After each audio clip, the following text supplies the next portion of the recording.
Hey, I'm Andy. This is a rig rundown on my 99 Land Cruiser 105 series. Just kind of go over the car and show you all the little nuances, how I built it, why I built it. So like I said, it's a 99 105 series. Originally the car was a 1FZ with a 5-speed manual transmission. We've replaced that with a 98 12-valve Cummins out of a Dodge Ram, along with the NV4500 transmission. So a lot of guys build Cummins swap cars and they'll put like the stock transmission. This is a transmission that actually goes with the car, so it's designed to handle the horsepower and torque. If you bring the camera in closer. So this 12-valve we imported from the US. It is a it was a stock 12-valve. We sent the injectors off to Power Driven Diesel to get them pop tested and cleaned. We sent the injection pump off to Industrial Injection, where they went and flowed the pump. So this pump has upgraded delivery valves. It's got a 4K governor. It's got an AFC kit. It flowed 450 cc's at about 1600 RPMs. This is a 215 Bosch pump. The pump's been set at 18 degrees advanced. On the dyno, this car made about 431 horsepower at 21 PSI. Today we ran the car and it boosted at 40 PSI, so probably closer to about 500.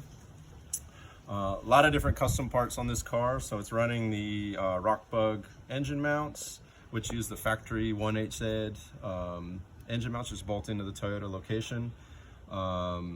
I've decided to go with the factory Dodge Master and Slave. So this is actually running a factory Dodge Ram Master cylinder and Slave cylinder for the transmission. So drives just like a normal Dodge. So it's not our super stiff pedal. You can see I had a custom made bracket to allow that Dodge in there.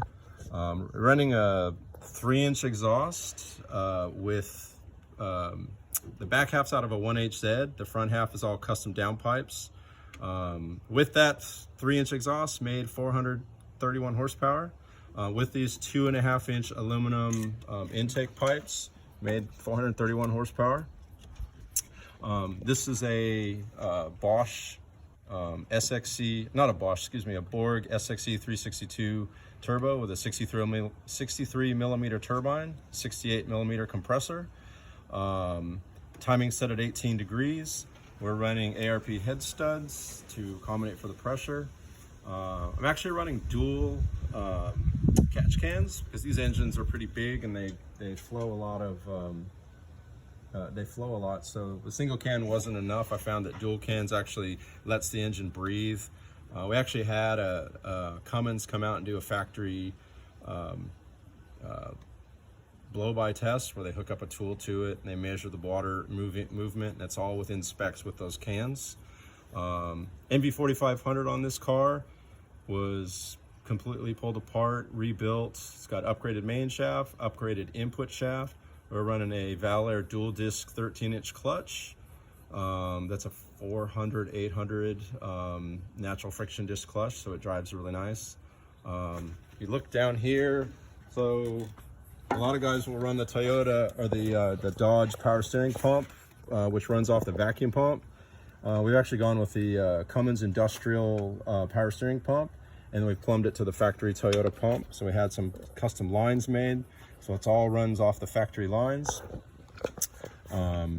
We've added this billet intake. We're actually blowing boost elbows at 20 PSI. This has allowed us to get up to 40. Added the billet tappet cover, and we're running one of the vents off of that tappet cover. This car's got a 3.5-inch or 3.5 gear ratio front and rear. So those are from PDI out of Perth. So we went down in the gear ratio to give it a good cruise RPM. Cruise at about 60 or about 100 kilometers an hour. It's at about 1650. Through that NV4500 transmission. What else? Went with the Rockbug transmission adapter or transfer case adapter, which takes a Rockbug or an NV4500 into an 80 series case. Now with the Toyotas, to run this kit, you need to run an 80 series case because the gear is the input shaft slightly different. So we're running an 80 series case with a Marks 4-wheel drive part-time kit, Marks 4-wheel drive part-time hubs inside of it. Now obviously this engine's a little bit longer, so had to lengthen the front shaft, shorten the rear shaft. I think it's about 70 millimeters. So both front and rear drive shaft are brand new.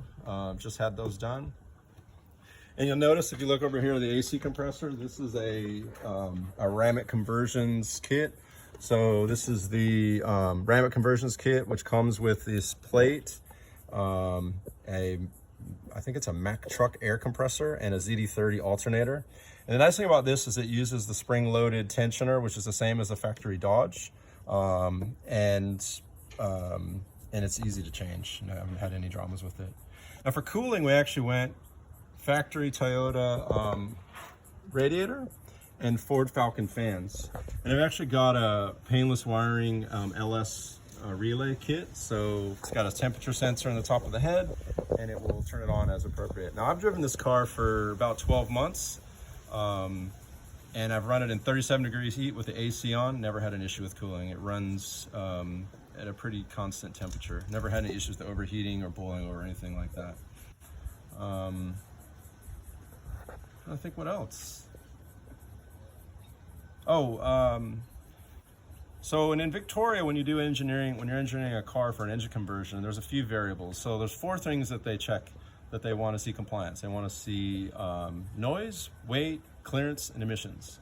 Now, this car is a 99, so it's going to be ADR 30 compliance on the emissions test, which is a road test where they follow you behind you and look for smoke.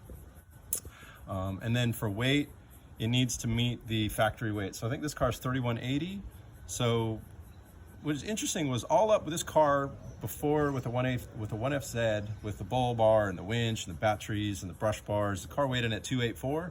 And with this engine, so I've got rid of the brush bars, got rid of the winch, got rid of the bull bar, and I put a Cummins and an NV4500 transmission. The car weighed in at 2.9 or 2.92. So we meet the clearance, or we meet the weight requirement.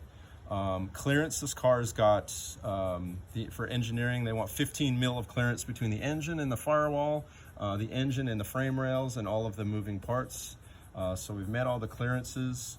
And then for noise, it needs to meet a noise requirement of 89 dB out the tailpipe. So to do that, that's where I ran a 3-inch exhaust, so it's a bit quieter.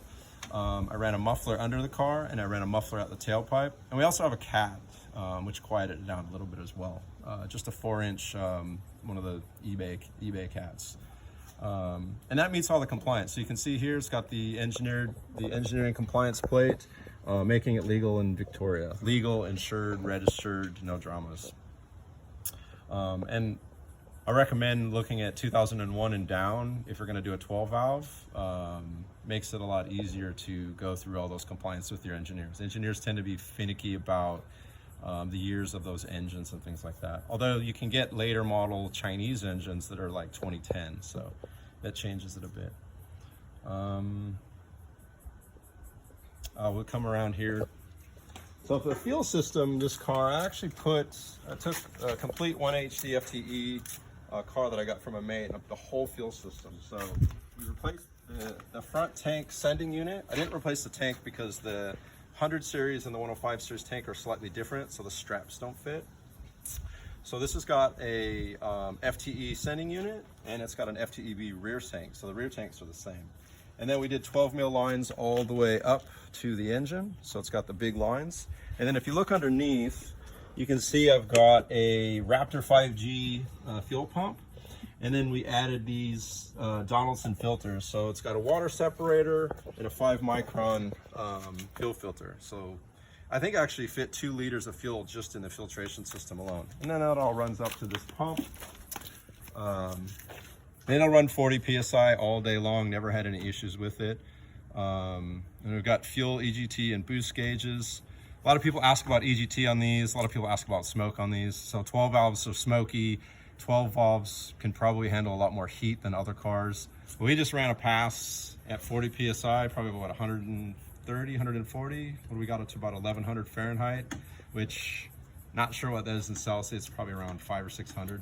But that's full boost, full throttle, full load. So they don't get real hot if you tune them right. Oh yeah, let's come around here.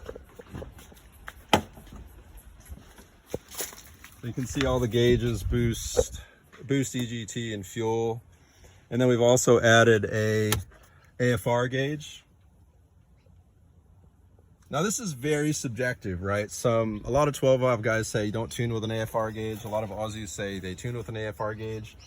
I think it's a nice to have, and it's an additional piece of tuning because at the end of the day, you're turning screws and things to adjust it. So, we'll turn that off. I think that's probably it. Maybe we'll just run it, we'll fire it up real quick.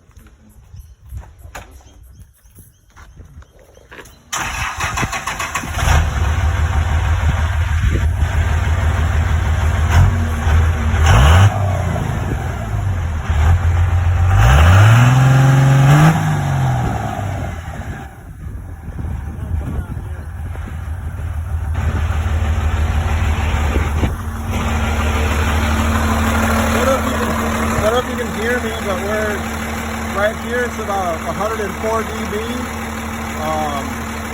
Pretty noisy engine for those of you looking at doing conversions.